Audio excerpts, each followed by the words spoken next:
Shalom Aleichem, Erev Tov, good evening. We are back together in Shulchan Aruch, and this will be hopefully the last installment on the laws of Purim. I'm going to ask for your forgiveness. Usually I prepared this class much better than today. But I've been dealing with some issues of communal shlom bayit. Not here, don't worry. So I just have to, my head has been all over the place. Right. Almost like the cartels. No, not with us. Chas v'shalom. That I would never say on camera. Baruch atah Adonai Eloheinu melech haolam she'akol nהיה b'dbaro.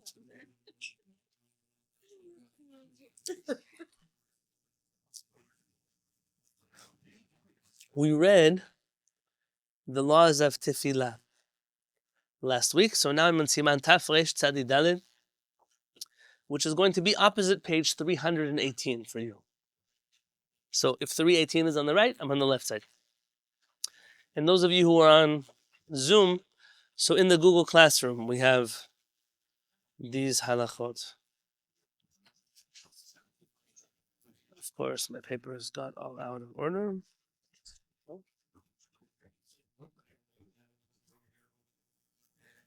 It says in Megillah Esther that these days were established as the days of simcha, of happiness, umishteh, and rejoicing with food and drink,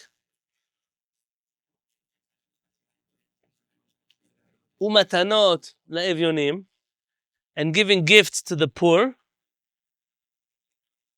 umishloach manot ish lere'ehu, and giving gifts of food, a person to their friend. Tonight's shiur is dedicated to the askara of my uncle, Yitzchak Daniel ben Moshe Ze'ev. I see both my aunt is here, and I think my cousin Jacob is here also. Buchim habayim. Tomorrow, B'ezrat Hashem, we'll be in the Beit Almin, in the cemetery, at 4:30 p.m. B'ezrat Hashem. But for right now, it's his askara. And he really, really, really loved the holiday Purim. I think some of the best pictures we have of Purim are him dancing on Purim. Alav Shalom. Chayav kol adam, says Maran. These are the laws of, din me'ot Purim la'aniyim. The laws of giving tzedakah to poor people on Purim.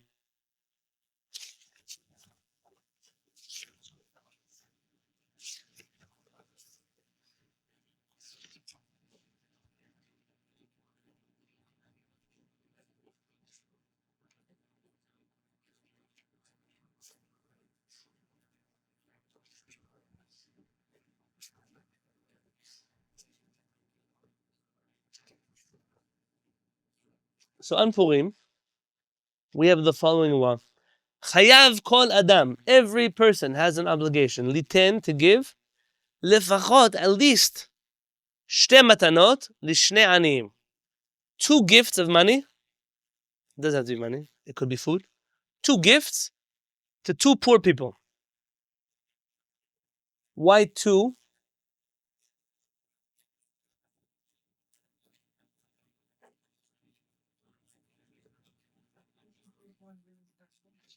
What does it say in the Megillah? Matanot le'evyonim.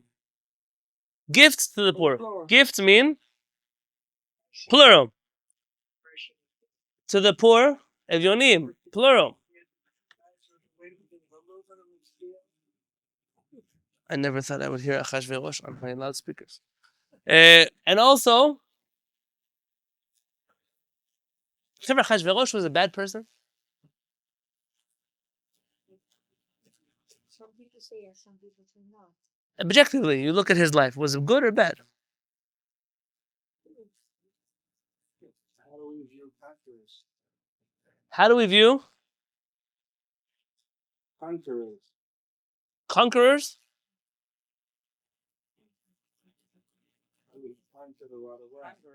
Conquer. Oh, you mean he was like a colonizer? He was like a Zionist. The Mossad took over the whole world. Look at him.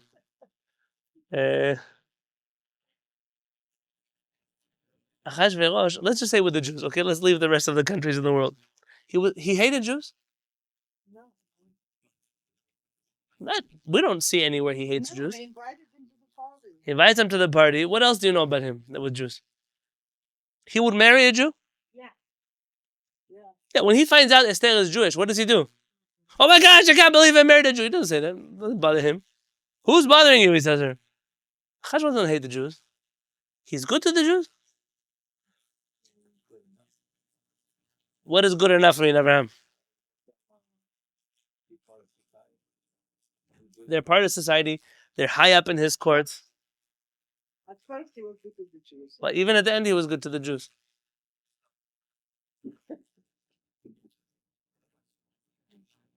When Haman from Qatar pays him enough money, he He's bad for the Jews. the hell with the Jews. When the Jews pay him enough money, good for the Jews. Achashverosh is the perfect example for why I use the name Achashverosh. Because Achashverosh is not bad to the Jews. It's not good to the Jews. Whatever interest he has that day, that's what he has. He is as reliable as Achashverosh. That's what Haman is evil. He hates us. Esther, tzaddiket, she loves us. Mordechai cares so much about us. Achashverosh is the guy who's like most of the governments out there. Today they like Israel, tomorrow they don't. Today they like the Jews, tomorrow they won't. Depends who the highest bidder is. They always like themselves. That's very good. Achashverosh is obsessed with himself. And if being obsessed with himself works out with being good to the Jews, good. That's how most of the countries in the world are. The most embarrassing thing in my life that I see is a Jewish person who looks at a non-Jewish politician, says, wow, he loves the Jews. You're so stupid. Politicians love only themselves. Only. They don't even love their own mother. They don't love her. If someone pays them enough money to sell their mother, they'll do it also. We once asked Rabbi Katzin in Yeshiva if there's a difference between Israeli politicians and American politicians. He said they're completely different. You can't even compare them. I said, what's the difference? He said, in Israel, in America, they wear a suit and a tie. In Israel, they don't. That's completely different from each other. They're all the same. It's the same exact story. The embarrassing thing is to see people who believe politicians. That's the only thing embarrassing. Even the politician cannot believe you believe them. It's like when you see, I don't know, I don't know what he is. Who plays James Bond in the movies? I don't know. Some guy, you see him walk in a dark alley. All of a sudden, some gangster comes out and beats him up. You think he knows how to actually fight? He knows how to fight in the movies. He's a liar, though. What is an actor? He's a professional liar. He gets paid to lie to you. There was one famous comedian, everybody got mad. Oh, but he was supposed to be a family guy. He's only a family guy when they paid him to be a family guy. And when he was off the camera, he wasn't a family guy. You're so surprised about it? He's a professional liar. The same thing with politics. No politician made it all the way up the ladder because he was ish emet, he was a man of truth who studied righteousness all day, who was kind to his friends and his family. There's no way, no politician in the world ever made it to the top like that. So only the embarrassing thing is when good people who know Torah, who know mitzvot, who know HaKadosh Baruch Hu, have any kind of faith in politicians. It's a necessary evil. Don't sign up for the job. You can clap for them when you want. You can be mad when you want, but don't believe in them. It's embarrassing. I said enough already, Achashverosh? You understand my stance about Achashverosh? Good. Maran continues Shulchan Aruch. So you know you have to give gifts to two poor people. Says the Rama. Okay, 1 second. Rama is going to bring in a whole different story Maran doesn't know about. How much money do you have to give a poor person? What makes you say a number? I mean, what is he supposed to be able to buy with this? What is he supposed to be? Oh. Ima, it's muted.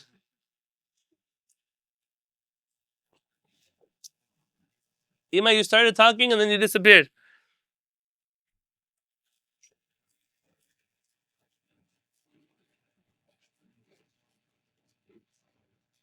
Okay, I don't know. Why do you give a poor person money for Purim? So you get more than you give for shop money because you might know that it's more important. So you can both equally. Like if you're giving an expensive Wait, shop money, answer my question first. 10%. No, why? Why? Okay.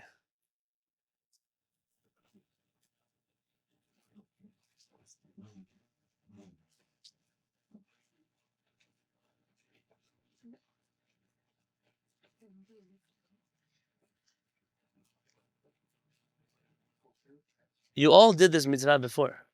I'm asking you, why did you do it? Because they have an obligation for a meal that day.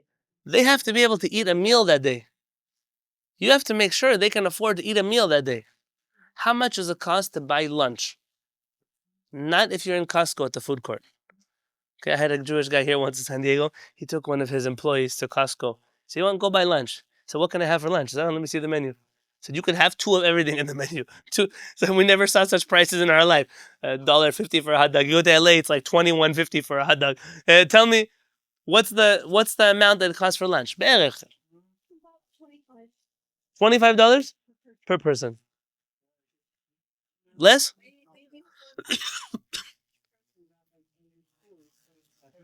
No, one person's going to go have lunch. I'm not telling you he's going to eat steak. I'm going to have lunch.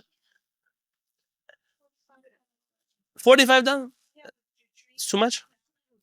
It's a little too... It depends on where you go. That's what you Yael is doing the math over here now. How much between her and Avraham is going to be extra? As much as a family can eat. As much as a family can... And that's the question. How much does it cost? Per person, one person. $30. $30? We can do $30? 25. So $30 times 2. That's $60? So what does it help a person gives $5 matanot evyonim? What am I going to buy to eat in San Diego with $5? Gum. A meal. A seudah. Bread, wine, fish, meat, cheese. What can I buy with that? Costco food court. What are you going to do? So when you're talking about matanot evyonim, your job is to help poor people eat a meal that day. Now, who gives matanot evyonim? We said everyone. What does everyone mean? Men. Do women give matanot evyonim? Yes. Women, yes. Women are also obligated. You heard the shiur last night? Yes. What about poor people?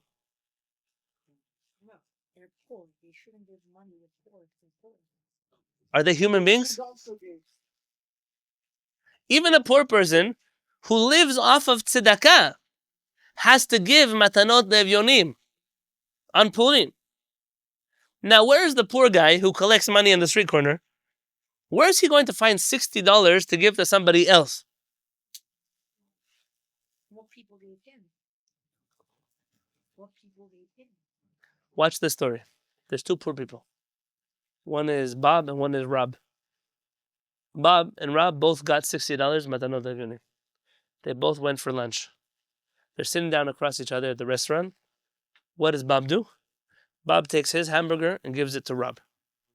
Rob takes his hamburger and gives it to Bob, and they fulfilled the mitzvah. Matanot evyonim. The same thing they could do with their money also. He receives $60, he can give it to his friend, then his friend takes $60 and gives it to him. The obligation is to give to somebody else on Purim. And just because you're poor doesn't mean you're exempt from giving to somebody else. If you think there are people out there who don't have $60 today, you're in for a surprise. There are people that you know. Don't think it's not far away. Then if it's not today, then it was last month. It's something very real. We're used to living on a very different life. We don't know. Trust me, every community in the world you go ask the rabbi, who here really needs tzedakah in the community? The rabbi knows. More than anybody, the rabbi knows. There's always a few people who could use the help. But what does it mean to be poor for Purim? I tell you the joke last year also, but Harav Peretz used to like this joke. He didn't like jokes so much. He said the two yeshiva guys, they read exactly how poor you have to be poor for Purim. So about 2 weeks before Purim, they were interviewing all the homeless people on the street. Are you poor enough? No, you have too much money. Are you poor enough? No, you own a shopping cart. Are you poor enough? Finally they found 2 poor people. They're poor enough. So what do? They took them to the yeshiva, they locked them in the closet. They were going to keep them for Purim to give them charity. Came Purim, they opened the closet and they both were dead. The floor in the closet.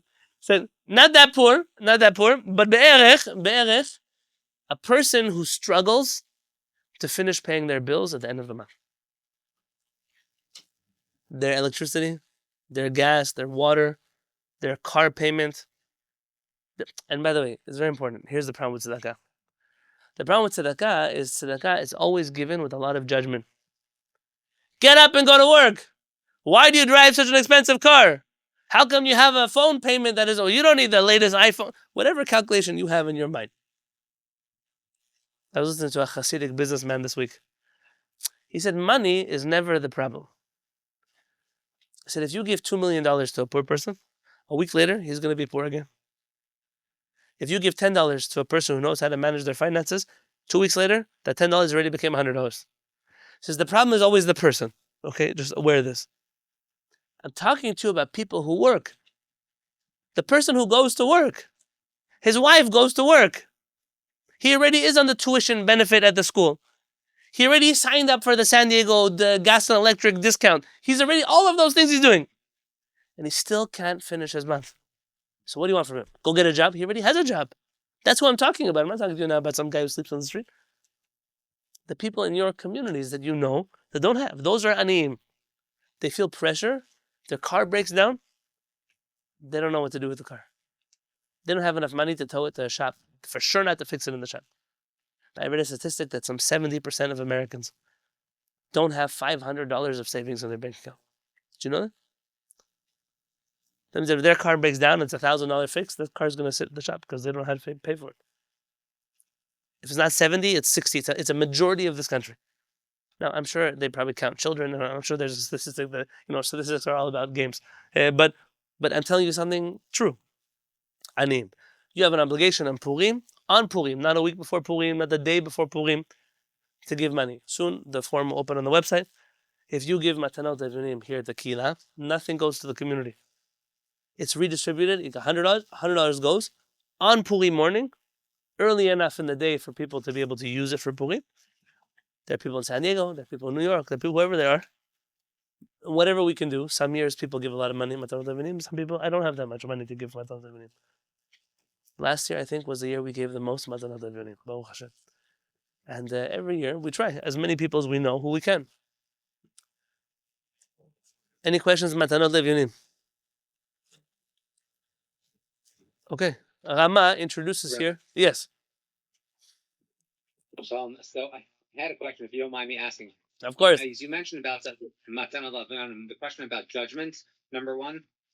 So you mentioned about that the person should have a job. Is that obviously an obligation in your perspective? Not for matanot evunim, but tzedakah in general. So your understanding is that the person, in order to give tzedakah, I'm sorry. When I'm coming to the question of tzedakah, like a long-term obligation for tzedakah, I come to it with a calculation of, I have a limited amount of tzedakah to give. I need it to impact the right people so I can help them. That's obviously judgment. Of course, that's judgment. Let me give you an example of somebody who doesn't work. What if I find out that somebody doesn't work because they have a major disability? They can't work. This disability check only covers A, B, C, but not D, E, F. So do I not give them tzedakah because I know this person is not able to bring in more? There is no possibility for them to work. I have a friend, Tamich Chacham. He has horrible health problems. The doctor has a very simple solution. He has to do exercise. The more exercise he does, his health problems will go away. What's the problem? His health is so bad, his legs are on the verge of being amputated. So he can't do, physically, he cannot do exercise. So what am I supposed to say? He's a fat slob who doesn't work, and I shouldn't give him to that guy. That's what I should say about him. I know there are people who speak like that about people. So what I mean to tell you, and I'm not sure I'm answering your question, Rabbi Yosef, but that is, by Purim, we don't have any kind of judgments on, we just give. In tzedakah in general, a person can make more calculated decisions. Yes. Right. When I give to a long-term cause, I have different calculations on how I do it. Are there people that I can help get out of their situation? Maybe that's what I do first, or maybe the opposite. Maybe the people I can help to get out is one thing. Peliyetz mentions not to commit to somebody forever, because at a certain point you get resentful. At a certain point they need more, or they need less, but they keep taking how much they needed before because that's what you offered them. And when you were helping them with 5 kids at home, it's not the same now that their kids grew up and went away. Now it's just 2 of them. But you can't lower your amount of tzedakah that you give to them. Peliyetz has some suggestions. We spoke about on the other Shabbat, you're right. To year by year, month by month, 6 months at a time, reevaluate things. I don't know if I answered. Yes, please. Rachel and I were discussing this tonight about the concept of obviously we understand that the halacha is supposed to be that one should give it out on Purim, But is there not, if you, let's say you want to help 10 different people out or whatever it is it not to try and, if you gave it the night before, whatever it is, or you don't know what their schedule is going to be on Purim or something like that, they may be going to the this or the that or whatever. Can you give it 2 days before, 3 days before? I mean, I get the idea, but Zell is your best friend. What am I going to say? I remember seeing somebody who spoke about this. Wonder if it's in my notes.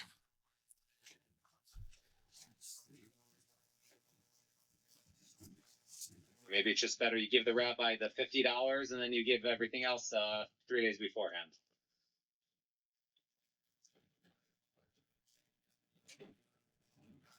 One second.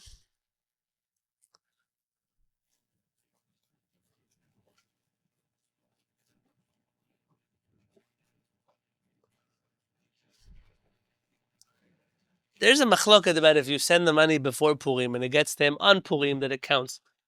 We obviously rely on that when you donate today and we distribute the money on Purim. For whatever reason, I don't know of any of the Chachamim who wrote that you can give the money before Purim. It would make everybody's life easier. I think it has to do with your mitzvah of the day. Like, it would be nice to do Mishloach Manot the day before Purim. People would know what they're going to serve tomorrow for the meal. But for whatever reason, Mishloach Manot is a requirement of the day of Purim. This particular mitzvah. Now here, you could do something else. You can give your 2 matanot levyonim on Purim itself. And for everybody else, though you're not fulfilling the actual mitzvah matanot levyonim, you do it the day before, the week before, whatever it is before. Tzedakah, it counts. And matanot levyonim, it doesn't, but it's going to accomplish the same goal. When giving to the rabbi to do the shulchan, is that going to work out shlichus for that day? Yes. So that's what we're talking about. There is somebody who says that even that part has to be done Purim itself, but we don't. I don't think the halakha follows like that. So we distributed though only on Purim morning itself. And really, internet payments have helped tremendously. I used to have to figure out who could take an envelope to a person in the right time and find them at home. Now, there are still people that we give that to because I don't want them to know who they're getting it from. But for the most part, there are some people that they know where they're getting it from, and they...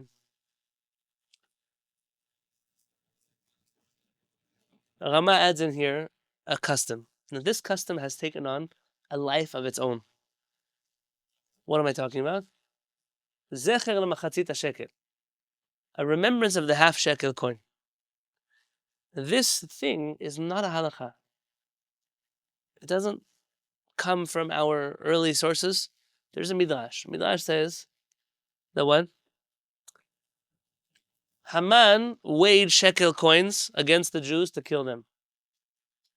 But HaKadosh Baruch Hu remembered the half a shekel coin that we counted on the way out of Egypt, and our half a shekel canceled his shekalim. And because of that, there's a minhag in Ashkenaz to give a half shekel coin, or in some places 3 half shekel coins, on the day of Purim, or between Rosh Chodesh Purim and the reading of the Megillah. Says the Rama, Yesh Omrim, some say, שיש ליתן קודם פורים מחצית מן המטבע הקבוע באותו מקום ובאותו זמן. That you should give a half of whatever coin is in the place that you live in this time. זכר למחצית השקל, in commemoration of the half a shekel coin, שהיו נותנים באדר, which they gave in the month of Adar. ומאחר ש3 פעמים כתוב תרומה בפרשה, and because it says in the Torah 3 times the word tiruma, you should donate, you should donate, you should donate. Yesh iten shalosh, you should give 3 half coins. Okay, so what is the half coin in our country right now? $1. Probably $50. No, Yosef isn't the right guy to have in this class. $50, though, is $1 really a coin? Okay, what does a silver dollar mean to you? It's a whole dollar. Why do they use silver dollars? Baruch, where's Baruch? Is here? We use Baruch silver dollars. Why? I don't see it. It's a real silver. Oh, because there was a time, Baruch, until what year? Do you remember? I think it was 1922. Yosef, you know about the American silver dollar that would have still made out of silver. Yeah, until 1935. 1935. 1935. Baruch, I know you have a coin collection. Yosef professionally deals with coins, so I made a good shidduch. Oh. So till 1935, they were really silver. And so there's an idea to use silver. Okay. V'yesh litano, and you should donate it b'leil Purim, on the night of Purim, kodem shemitpalel mincha, before you pray mincha. Next page, 320. V'chein nohagim b'chol midinot elu, and that is the custom in all of our countries. In Ashkenaz, that we donate the half a shekel coin, says the Rama, on the night time of Purim before mincha. V'yesh liten shlosha chatzei gedolim b'midinot elu, and you should give 3 half coins. It seems like gedolim is that whatever currency they had by the Rama, ki en matbea sheshem machatzit aleha milvad zo, because in our countries there is no coin that is called a half aside from that, which in that case $1/2, we said $1/2, was it? The $1/2 has the name half in it, and therefore it counts. Uvimdinot Österreich, and in the Austrian countries, yitnu gimel chatzi wiener, they give 3 of these Austrian coins, shnikru gam ken machatzit, they're also called half. V'chen lechol medina u'medina, and every country does that. Ven chayav liteno, rak mishu ben 20 ulmana, and only a person who's older than 20 years old has to give it. Why? That's who was counted in the census. That's who was counted in the census. Women have to give machatzit shekel. No, it was only those who went to the army. So women are also exempt from zecher machatzit shekel. Shiva doesn't even have to give. Shem yishmo. You made some people smile on the screen. V'yesh omarim shontim machatzit hashekel litzdaka milvad 3 machatzit elu ve'noagim ken. And some say that on top of these 3 halves, you give another half to tzedakah, but we don't have that custom. It's too much tzedakah in one day. There are those who give the measurement of the weight of a certain amount of silver. People make a really big deal out of it. And they write books about it and articles about it and how much silver and how much. And remember, all of this is a minhag that comes to us from Ashkenaz. It's a nice minhag. You can do it. If you want to give $1.50 to tzedakah, give it. I tell people in the Kehillat, give $5 or $6. You want to make those people with the silver happy. This is, though, not an obligation. If you can do it, do it. If you can't do it, don't do it. If you have 50 cents to put inside, do it. It's not a complicated minhag. It's a minhag that exists, comes to us from Chachmei Ashkenaz. And where should the money of zecher l'machatzit shekel go? Where did it go in the times of the Torah? To the Mishkan or the Bet HaMikdash. To the Mishkan or to the Bet HaMikdash. Therefore, the suggestion is it should either go to the Bet HaMikdash, the Bet HaKnesset, or the Talmidei Chachamim. In our community, zecher l'machatzit shekel, we usually collect it and distribute it among Talmidei Chachamim in particular. So whereas Matanot Evinim goes to poor people, zecher l'machatzit shekel goes to people that are Talmidei Chachamim who need. And sometimes we'll do it in clever ways. For example, sometimes I know a person really needs the money today, it just goes to them today. Other times I know this Talmid Chacham is publishing a book. They need some help. We'll help them with that. This Talmid Chacham has an expense. I know they have an expense. They're marrying their daughter. We'll wait a month. We'll give it to them. But usually, zecher l'machatzit shekel, it doesn't come in that much money. In fact, one year, I got sued for zecher l'machatzit shekel. We use a software for the Bet HaKnesset. It's called ShulCloud. And I guess in the early years, I didn't really know how to use ShulCloud so well. So I made a form, zecher l'machatzit shekel. And it became like a public form. You could use it in the ShulCloud database. And another Bet HaKnesset somewhere, and I don't want to tell you where, they copied my form. And their zecher l'machatzit shekel ended up going to our community. And I guess the president, the rabbi, whoever was over there, told them they should all complain to their credit card that they were fraudulently charged. And I only know because, when you get charged as a vendor, that you took somebody's money without permission, and you have to put paperwork. They said, I had to get the spreadsheet of who donated and what their IP address. I had to send it back to them. And you can refund them. What did you donate? $3.50? Because $3.50 you did a whole thing. Just send an email say you made a mistake. You copied my form. You sent money to my thing. It was years ago, but I just remember thinking I gave people refunds on zecher l'machatzit shekel. Okay. So much. This Ashkenazi custom, it persecutes me till the end of my life. So here. Bet, says Maran, En meshanim ma'ot Purim litzedaka acheret. If somebody donates money for Purim, you don't get to decide to use them for something else. Say, oh, wow, that's wonderful. The Beit HaKnesset needs a new air conditioning. It doesn't work like that. The money for Purim is for Purim. Says the Rama, V'dafka hagabaim, aval ha'ani yachol la'asot ma sheyirtzeh. Very telling of the people. That's the people who are in charge of the tzedakah fund. They cannot do whatever they want with the money. But the poor person, let's say he gets the money on Purim. He says, I don't want to eat lunch today. I would love to fix my car. Can he use his money to do an oil change on his car? Yes, he can do it. It's up to him. It's his money. Yeah, but let's say he says, I already got a few people. I'll eat frijoles and rice. Leave me alone. I want to be able to put oil in my car. I want to fill up my gas tank. That's what he wants. He's allowed to do that, but you are not allowed to do that for him. Yes?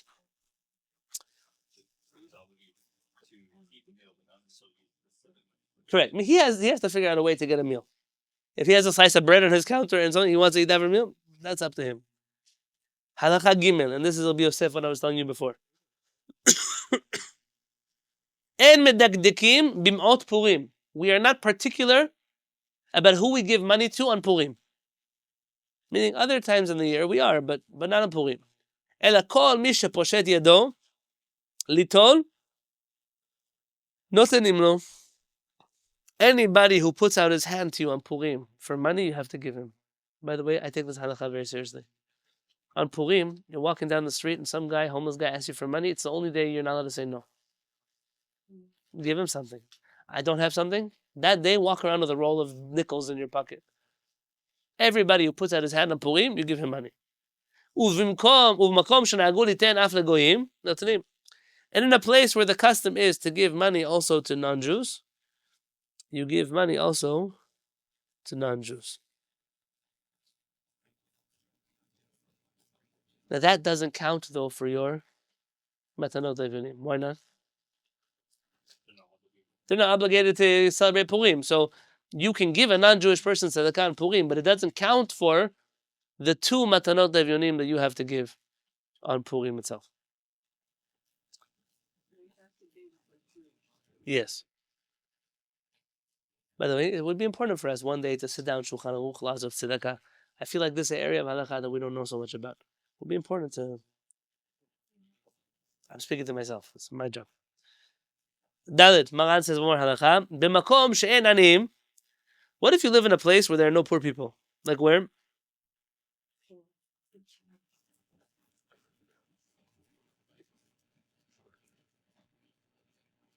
I don't know. You live in Beverly Hills, Rancho Santa Fe. You're in Mount Soledad. I don't know. You're somewhere. You could afford to look over here. You got money. Okay, it's okay. Or you live in a place where there are poor people, but there are no Jewish poor people. So you have nobody else to give tzedakah to.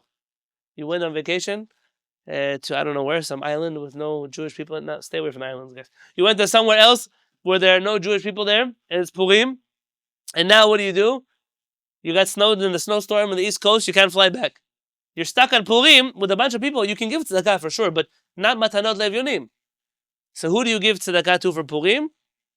יכול לעכב מאות פורים שלו לעצמו, ונותנם במקום שירצה. You can hold on to that money, and then when you get a chance, you can give them to somewhere else when you get a chance.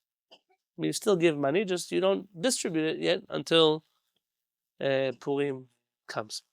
Any questions on matanot levunim or zecher lemachatzit? By the way, it's important to say zecher lemachatzit hashekel. Why? It's not actually machatzit hashekel, and if God forbid you're going to say that this is supposed to be the machatzit hashekel, you are now going to find yourself in big trouble. By the way, similar halakha, Maran Rabbi Yosef Karo, it's a halakha nobody knows. You shouldn't say, I'm buying this meat for? I'm buying this meat for Pesach. Don't say those words. Because Pesach is the name of the sacrifice on the eve of the holiday of Matzot. Okay, you offer the Korban Pesach on the eve of Chag HaMatzot, correct? Says Maran, you call this animal now the Pesach. Now you're in big trouble if you're allowed to use it or not. Can you eat it or not? Also for Chag, in general, Chag is also a sacrifice.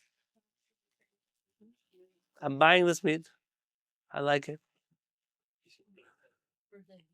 For dinner. Whatever you want to say, just not for Pesach. Now Maran writes, if you said it, or you didn't mean it, okay, I'm just telling you now. Your words in the halakha are very powerful. What can you say? For the seder. Okay.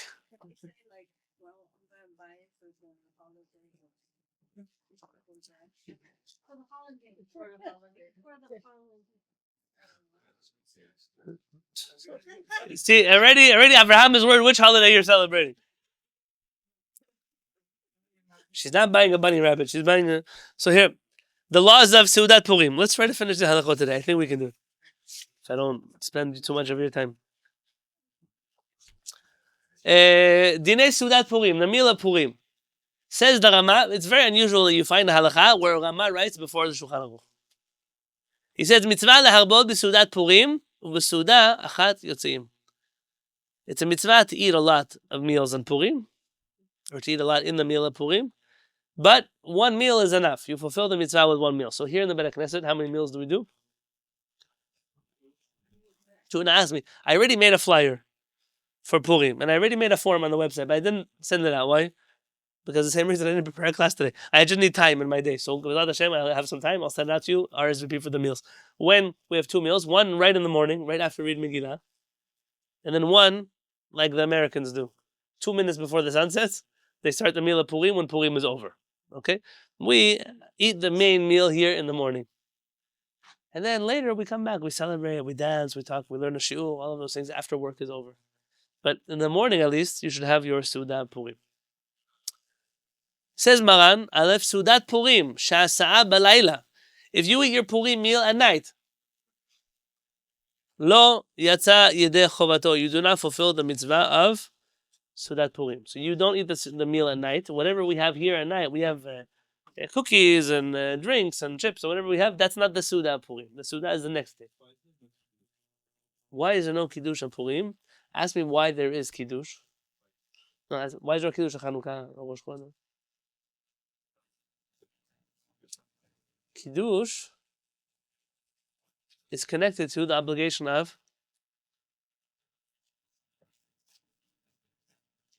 where does it say you have to do Kiddush?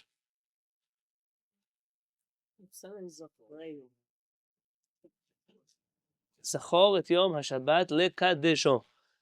Remember the day of Shabbat to sanctify it. You have two mitzvot on Shabbat. Zachor et Yom HaShabbat, to remember the Shabbat, and Shamor et Yom HaShabbat, to observe the Shabbat. A person who doesn't keep Shabbat, they light fires on Shabbat, whatever they do on Shabbat. But they say, today is Shabbat. Shabbat Shalom to you. They know it's Shabbat. And they come to the Beit Knesset Shabbat. They're not Shomer Shabbat, but they are Zocher Shabbat. They know that they acknowledge today is Shabbat. Our Chachamim have a tradition that by Zachor, Zochrehu bidvarim hane'emarim al hayayin. You should remember it over words that you recite over a glass of wine.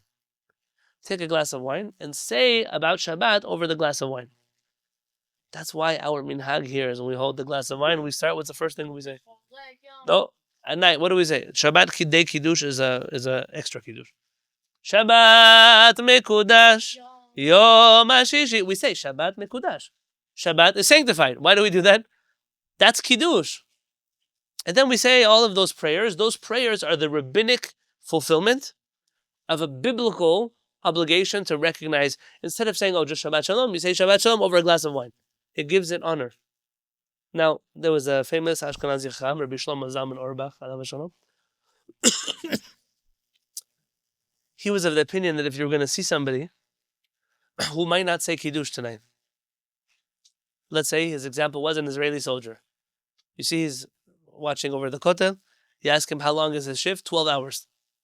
You know he's not getting to say Kiddush tonight. What should you do? Go over to him and say, Shabbat Shalom. And what does he say back to you? Shabbat Shalom. And then what happens? He fulfilled the mitzvah of Zachor et Yom HaShabbat HaKadosh. On a biblical level. Not a rabbinic level, on a biblical level. So, by Purim, we just don't have this concept of it. Now, why by holidays? Okay, that's already for a shiur on holidays. But we learn a lot of things from Shabbat. But here, that's, by the way, someone asked me about Havdalah. Who's talking about Havdalah? Motzei Shabbat. Someone asked about Havdalah is the Kiddush of Motzei Shabbat. Everything you do at the beginning, you do at the end. You start Shabbat with a glass of wine, you end Shabbat with a glass of wine. And that's part of the, according to some authorities, Havdalah on Saturday night is a mitzvah from the Torah also. Not everybody agrees. But that's okay. Says the Rama, nonetheless, Mikol Makom, Gam Balayla Yismach. You should also be happy at night. You don't have to wait till the morning to be happy. You can be happy already at night. Here a minute. V'yarbek tzad b'seudah. And you should eat a little bit of food on the nighttime of Purim. Even if it's not an obligation. And now Maran says something fascinating. And I will not spend more than a couple minutes on this. Because I've talked about it somewhere else. I don't remember where, but if you look in my videos back in the day, they're over there. Maran, instead of saying a halakha, he just quotes a passage from the Talmud. In my understanding of Shulchan Aruch, whenever Maran quotes somebody else, he's saying, this is what it says in the sources. Whatever you did over there with the source is what you should do with it over here in the source. Here's what the Talmud says. Chayav inish levasume befuraya. A person must. Levasume means mellow, sweet, and like what word, Chesky? You have to rejoice. It's a different spelling. Could be crossover in Aramaic, I don't know. Basam is Aramaic for? So like sweetness opening up, like they're more mellow. We have it in Arabic also. Yeah? It's a name in Arabic. Maybe by Osama they meant to call him Basama. And they just messed it up. So here we have Chesky. And my understanding is that Aramaic has a word that Hebrew doesn't necessarily have. And when the translation goes over to Hebrew, they translate this word lehishtaker, to get drunk. L'shtaker is the spectrum. There's a spectrum of drunkenness. Chesky, today everything is on a spectrum. No, but I don't think The wine is neurodivergent. What do you... affected by To be affected by wine in the way that is levasume. Okay, a person has to in some way... I think the Gemara uses something like kuraya or something like that when it comes to drunkenness. There's a different word in the Talmud for drunk, and it's not this one. Chayav inish levasume b'furaya ad lo yada, until he does not know ben aru Haman levaruch Mordechai, between the cursed Haman and the blessed Mordechai. And Maran tells you nothing more than that. By the way, all of the Sephardic Talmidei Chachamim that I knew, all of them follow the Shulchan Aruch. All of them. Like they always spoke about it. And not one of them did I ever see drunk on Purim. When I was in Baltimore for yeshiva, and then later in Yerushalayim, Yerach Kodesh, let me just talk about Baltimore better than speaking bad about Yerushalayim. I never saw before people, grown adults, religious people, throwing up the whole day of Purim in the synagogue, on the sidewalks, in the street, in their car, on the floor of the bedroom, everywhere you go, full of vomit. But it's nodding her head like that's Purim. What do you want? No, take a plane ticket. I'll send you where to go. You could just drive a few miles down. No, it doesn't happen. In San Diego, there's no whole community that gets drunk. Only bad rabbis who get drunk. There's no Kehillat people who get drunk. Jacob, don't say it. Jacob, don't say it. I remember having to step over piles of vomit. What, Jacob? What?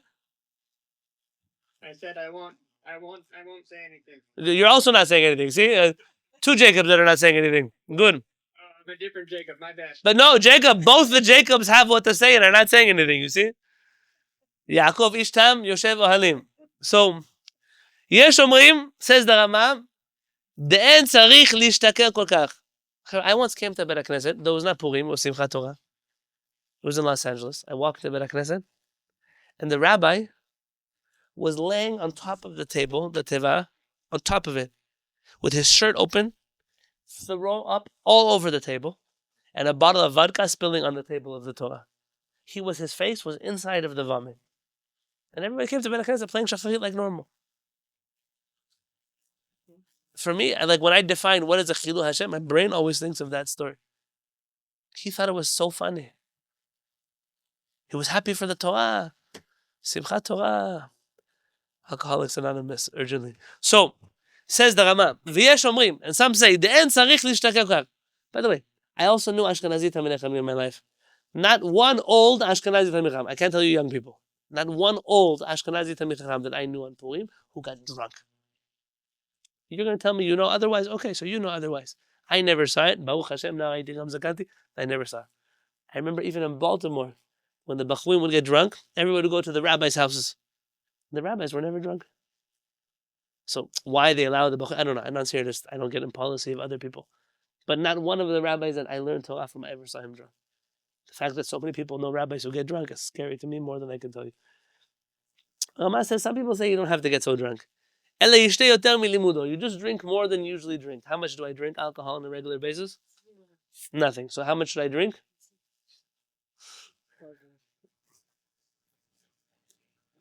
I can't tell you embarrassing stories about myself. After Kiddush already, I feel like Purim. Unbelievable. No, I don't do Kiddush on grape juice. But Veishan, and then you go to sleep. Umitoch sheishan, and because you're sleeping, and no yodea ben aru Haman lebaruch Mordechai. You don't know the difference between Haman and Mordechai. Think about what a how drunk do you have to be to tell the difference between? I have to think carefully. Between Adolf Hitler, Yemach Shmo V'zichro, and Rabbi Yosef Karo or the Rambam. How drunk you have to be? Even if you're drunk, you won't think such a thing. So what does it mean? You're going to break your head on your own. The one who drinks a lot, the one who drinks a little, the main thing is he should be L'Shem Shamayim. Haraferet said, not even to drink it on Purim. What's going to happen? I want to see them send me to Gehenom, he said, for not drinking on Purim. We don't fast on Purim unless you had a bad dream. Yesh shenhagu lilbosh bigdei Shabbat v'yom tov b'Purim. Some people have a custom to wear Shabbat and holiday clothing on Purim. V'chen nachon, that's correct. Come to the Bet HaKnesset dressed like for Shabbat.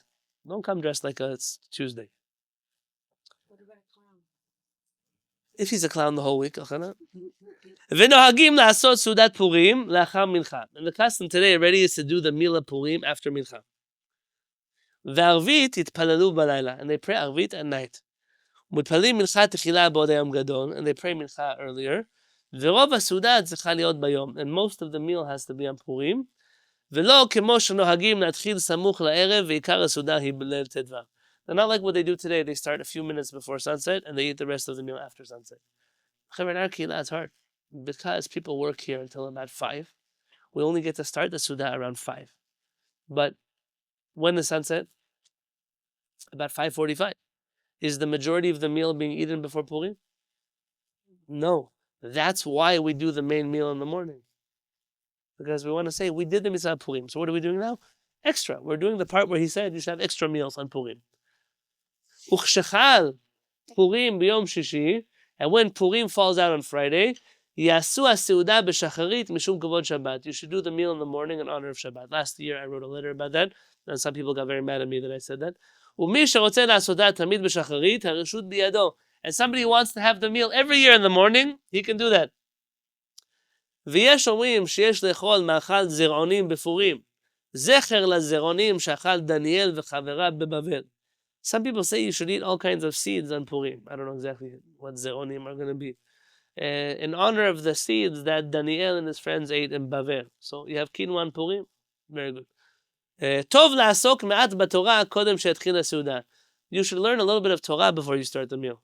וסמך לדבר, and a hint to this, it says in the Megillah, ליהודים הייתה אורה ושמחה, ודרשינן אורה זו תורה. It says the Jews had light and happiness, and light is Torah.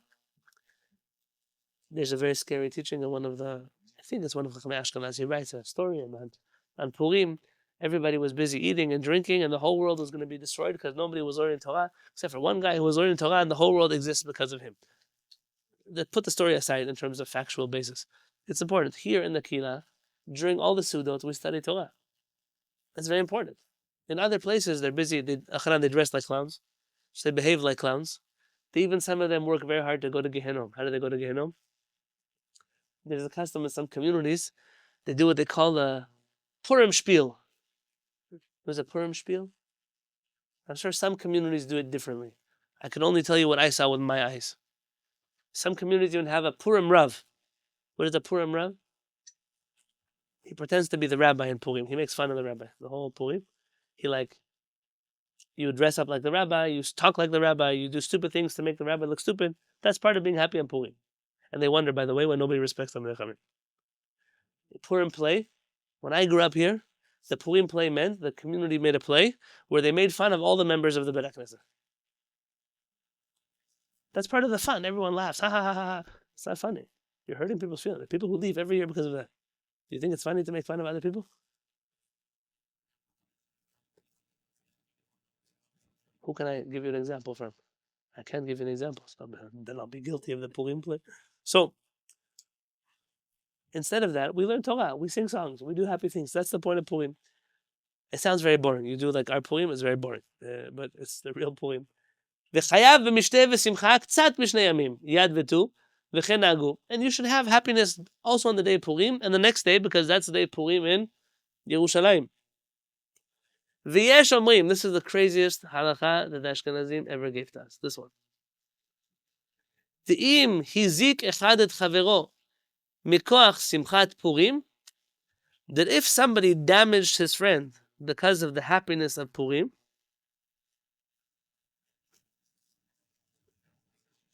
he was drunk, he was so happy, so he danced on your car, and he broke your windshield. Yeah, How much it cost? How much it costs to replace a windshield? A lot. But in school they said he doesn't. How much does it cost to replace a windshield? Last year I had to replace a windshield.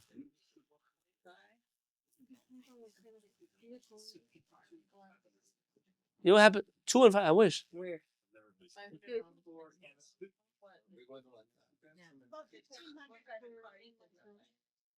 I think Yael is the only one who knows prices in this Beit HaKnesset. Yeah. Yeah. I found out that my window has a camera inside of it. Did I know that? I didn't know that. So when you install the windshield, you have to calibrate the camera into the windshield. Osheken, Oshelo, I don't know, but that's what they said. Yeah. Now the insurance company only pays after the first $1,000, whatever they did. Yeah. So the full bill was just over $1,500. So what if he's drunk and he's singing Hava Nagila Hava, he's dancing on your windshield, breaks the windshield? Who has to pay? Says the Rama, not him. He doesn't have to pay. Batur min shanem. He doesn't have to pay because it was all out of the happiness of Yom Tov. If he wanted to break your windshield, he has to pay. But if he was just dancing on your car, he doesn't have to pay. You agree with that, halakha? No. It's the craziest thing I ever read in my life. Is the Noah rejecting this case honor that's saying, look in Hilchos Nezikin? That's a fantastic question. What does he want from you then? What is he right there? B'dinei Zikin. It sounds like a very random. My opinion, by the way, about the Rama is he's my favorite of Chachamei Ashkenaz. My personal opinion is almost always he followed the Shulchan Aruch. He writes so himself. And then even when he recorded things, especially here, what does he write? V'yesh omrim. He says, some people say, I'm not convinced the Rama even agreed with this opinion. But the fact that such opinion exists, can you believe? You could break somebody else's property. So the way they teach it now, so it has a problem. Minor damage, just not major damage. That's the Bach makes a whole differentiation. If it's minor damages, if damage to the body, if it's damage to the... What makes something a minor damage? But which minor damage, though, is allowed to do to somebody else? What is the halakha? I went to yeshiva in Israel once. I went to Beit Midrash to meet my friend. And I took out my phone to take a picture. Put it back in your pocket. That's why I said, you didn't see the sign in the entrance? So what is in the entrance? The entrance had a sign. The Rosh HaYeshiva of this yeshiva says it's forbidden for Jewish people to have smartphones. Then if you take out your smartphone and you're on this property, you give us the right to break your smartphone. And so they have a habit in the yeshiva. Every guy who takes out his phone, they smash it on the floor and they don't pay for it. Because they have a sign in the lobby. It says you shouldn't take out your phone here. I don't know if legally that covers their, all bags are subject to search. All iPhones are subject to being broken. But that's a crazy thing. You're breaking someone. The basic aleph bet of halakha is you don't damage somebody else's anything. Not their car, not their body, not their property, nothing.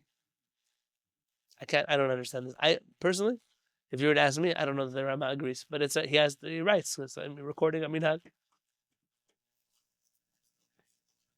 Gimel, Omer, al hanisim b'verkat hamazon. You say al hanisim, like we said by the prayer last week in the Birkat Hamazon. B'verkat haaretz v'mitchil tzoto b'yom u'mashcha ad halayla.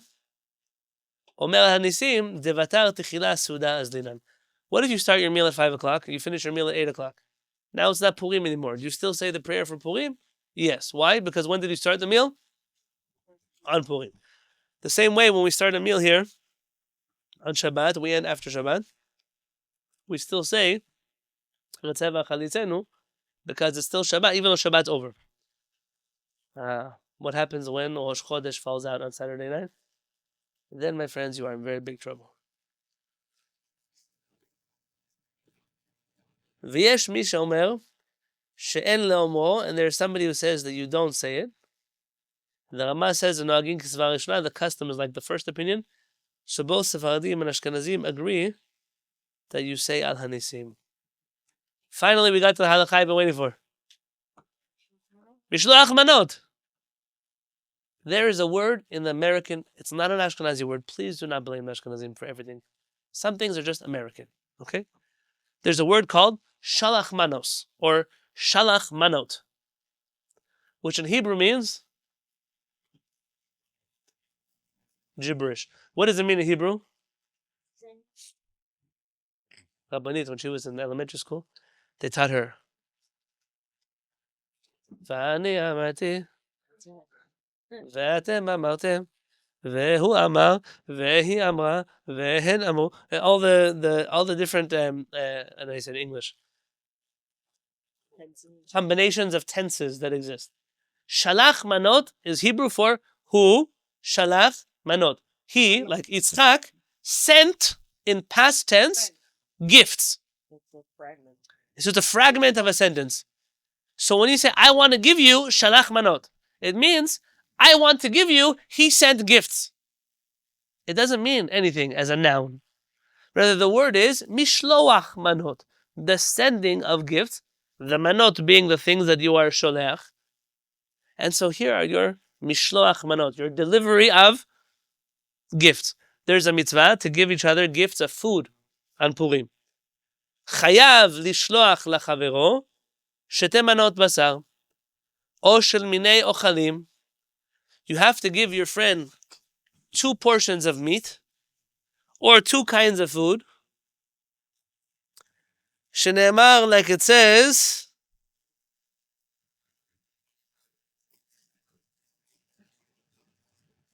what does it say? Umishloach manot ish l'reo. You give gifts of food, a man to his friend. So what does it mean, 2 gifts, a man to his friend? Shte manot, 2 foods. Ish, a man. L're'ehu, to his friend. Shte manot ish echad. 2 foods to 1 person. So how do I fulfill the mitzvah of mishloach manot? I give my friend. Who's my friend? No, you don't count. Abraham, you're my friend today. Okay, he doesn't want to be my friend. He's in there. He wants to go home. Yeah, said he has to be a friend. Okay, so Abraham, I give Abraham 2 gifts of food, like meat with potatoes, chicken with rice, fish with quinoa, not potato chips with a lollipop. That's not mishloach manot. That's mishloach garbage. Ish l're'ehu. Yes? Here, when you give mishloach manot, you are fulfilling the mitzvah of food for the meal. It's supposed to be something you eat in your seudah. send him a challah than a bottle of wine. Now, here in particular, Maran doesn't write this, but that a man should give this food to a man, and a woman should give this food to a woman. Couples, by the way, are obligated independently. So Avraham has to give and Yael has to give. They can't both give. You have to give to one person, you have to give to one person. How many mishloach manot do you have to give on Purim? 2 foods to one person. If you have to choose between mishloach manot, Avraham needs my food. Let's be honest, Chaver. Avraham sits at the table with Yael. He's dying of starvation. He's not dying of starvation, but he really likes the food. Okay, thank you, Yael. I appreciate it. He's not dying of starvation. So when I give him my food, why do I give him my food? Because he likes that food that I make. So I give it to him to make him happy on Purim. But if I have to choose between 10 Avrahams or 10 poor people who don't have food, who should I give to? For sure, the 10 poor people. They actually need my money. Avraham, I gave him food, it's enough. I fulfilled the mitzvah, leave it alone. Go give the rest of the money to the poor people. Today, everybody is the opposite. They give $18 in Mishloach Manot, then they spend hundreds. By the way, Matanot Devanim, you've never seen what happens in the East Coast. And for those of you in New York, I apologize. I'm not offending you. They're just my people have never seen your people before. So let's explain. What was that name of the restaurant near Leo? Salt. I saw 3 years ago an advertisement, Mishloach Manot for them. Mishloach Manot, meat platter, starting at $999. It's a good beef. It's a good meat. It's a good deal also, right? This one. There are people, they spend, I'm not exaggerating, tens of thousands of dollars on Mishloach Manot. Fancy things, they show off. Now, okay, somebody last year got upset at me. You don't know. In our culture, it's part of doing business with each other. You know, you do it for that guy because he buys your merchandise. So I'm not talking about you people. I don't know which people you hang around, okay? I'm telling you, regular people in the Beit HaKnesset. Bring me a bottle of wine and a challah. Bring me chicken and rice. Bring me some beans and some eggs. Bring me something normal. If the Mishloach Manot costs you $300, go give it somewhere else. It's not normal to do that for Purim. You give a few people a few pieces of chicken, a few pans of rice, and then the rest, you have a lot of money extra, give it to poor people. That's the whole point of the holiday. Not to show off to your friends, but to take care of the poor people. The priority has to be like that. Now, on top of that, who should you give Mishloach Manot to? Avraham is my friend. Jacob is my friend. Michael is my friend. Yitzchak is my friend. Rabbanit, I told her she doesn't count, right? I can. We're the same person. I cannot give Mishloach Manot to my wife. So what happens? Let's say there's a person who didn't come to the Beit HaKnesset for a long time. They're offended. They heard something once in the Beit HaKnesset, they didn't like it. You'd be surprised, by the way. Things people get offended from. Even things I don't know, people get offended from. Yes? And I'm sorry, but I'm really sorry. I promise you one thing. I have never in my life come into the Beit HaKnesset saying, I want to offend somebody in my Beit HaKnesset. I have come here many times saying, I want to offend people from other Beit HaKnesset. All the time that I have that feeling. But never, I promise you, never in my life have I walked into this room and said, there's somebody in this room I want to fight with. If you're here, I want to love you. That's the only thing I want. And if I make a mistake, so I'm asking you, it's a mistake. And when I come to you and I say, I made a mistake, my wife made a mistake, my kids made a mistake, just forgive me and let us keep moving because we love each other. I'm telling you now, truth. So between one of the people here or the person who got offended, who is better to give Mishloach Manot to? The offended person. Why? What's the point of giving food? Why do I give Abraham food that he likes? I want him to like, we want to like each other. We want to increase brotherlyhood. Word, I made it up. That's a word? Brotherhood, closeness, whatever words, the English words are eluding me right now. So somebody wrote on my YouTube over there, he doesn't even speak English. He's right, I speak Hebrew. So here we have all of these words that mean to be together with each other, camaraderie, you're coming to make. So all of those, I didn't say he's my comrade. And by the way, the jacket could. So you said military. You want to make amends with somebody, give them Mishloach Manot. Give them the priority, which means if you gave Mishloach Manot for me, you should assume yes. If you don't mind, Please. I was just thinking, maybe that's why in New York we have to give $1,000 platters of meat. You're all so offensive. Rabbi Yosef, you made my whole day right now. That was a good joke, though. Okay, it could be. It could be. I never understood this whole culture. I have relatives, not from my side of the family, spend the whole day running around giving these gifts to those people, to these people. And it's like a whole thing. They bring you mishlach manot, and the one you don't have one prepared for them because they're not really your friends. So now you have to pretend you have one, so you recycle one, and all kinds of jokes. So you end up giving the mishlach manot they gave to you, you give it back to them because you forgot. All kinds of things. It's a ridiculous thing to do. I'll say every year I do mishlach manot with my parents. I make a nice food, something. I put it in a container, bottle of wine. I come to my parents. They give me something back. I give to my father. My wife gives to my mother. We did mishlach manot. We did together. Sometimes we don't. But that's Purim. The rest of those little bags we give for the Beit HaKnesset is only like in remembrance of the half a shekel coin. It's like in a memory of what? If we could, we would make food for everybody. Like if you want to fulfill mitzvah mishlach manot properly, I'll tell you what. This is what I do. I tell people every year. I say, take the plate of chicken and rice that you have here in the Beit HaKnesset, or the bagel in the morning, whatever. The shakshuka, somebody makes something. Take that. I give you full ownership of it. Take the plate that you made for yourself, go give it to somebody else. Serve it to somebody else in the Beit HaKnesset. And they should do the same thing for you. You fulfill your mitzvah. It's very important. There are easy ways to do mitzvot like this. When you sit at your table with your family, and you see all the food that your friends brought for you. Wow, I like the Rabbani's brownies. Wow, I like Esther's tamales. Wow, I like Yitzhak makes good fajitas. I tell you, Yitzhak good fajitas. I like Jacob. I don't know what you make here, but I like. No, Jacob brings us walnuts with. That's right, walnuts with not walnuts with pistachio. Dates with walnuts. Which pistachios? Pistachios you made. Yeah, she remembers. Okay, and I look at my table. What do I feel like? I feel like wow, I have a lot of friends in the world. My whole table is full of gifts that people brought me, and they're sitting at their table the same way. That's the whole point of the holiday of Purim. And therefore, says the Rama here, Vim elno, what if you don't have? Sorry. Whoever can give more food to their friends is good. That's not on account of the poor people. Vim elno, machalifim chavero. I see what time it is. And if he doesn't have, you give to you exchange with your friends. Ze sholach leze sudato. I send you my lunch, you send me your lunch, and together we're happy. By the way, when the Rabbanit, when Hanan was born, we still were not part of this Kehillat yet. This Kehillat didn't exist. And in many other communities, they have this thing called a meal train. You know what is a meal train? Rosie, you know what a meal train is? I thought on the WhatsApp before basically People sign up to make food for you.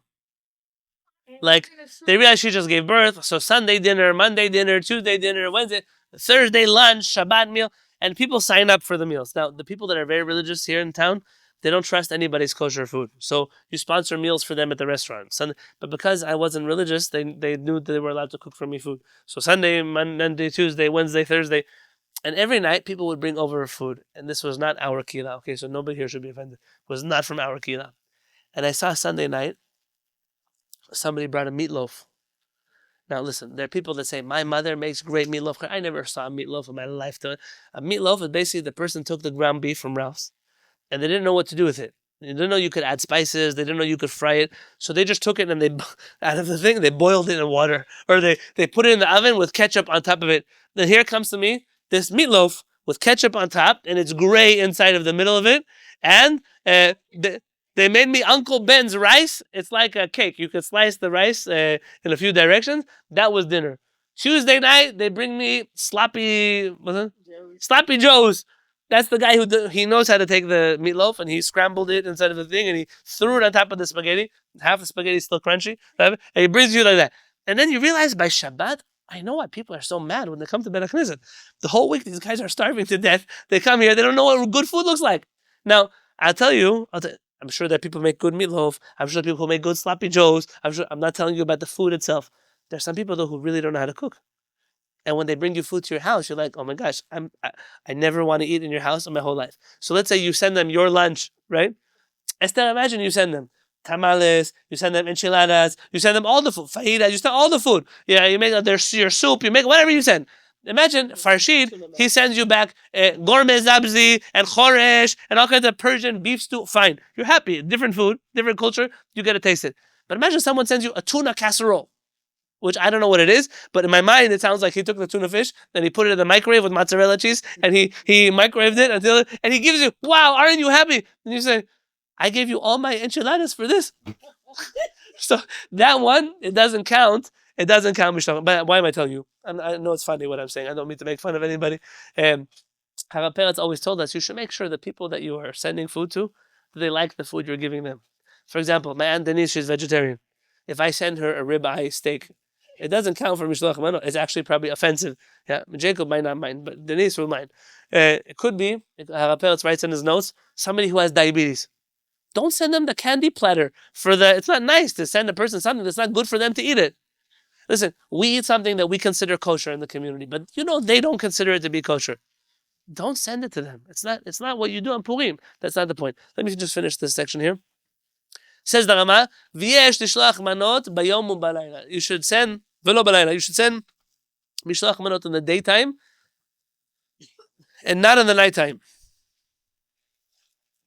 ואם שולח מנות הרעהו והוא אינו רוצה לקבלם או מוחה לו, יצא. And if you send food to your friend and he doesn't want to take them from you. He says, I have so much food. Pesach is a month from now. I'm never going to finish this chametz. Thank you so much. I really am happy you thought of me. You don't need to give it to me. It counts for mishlach manot, what you did. It counts.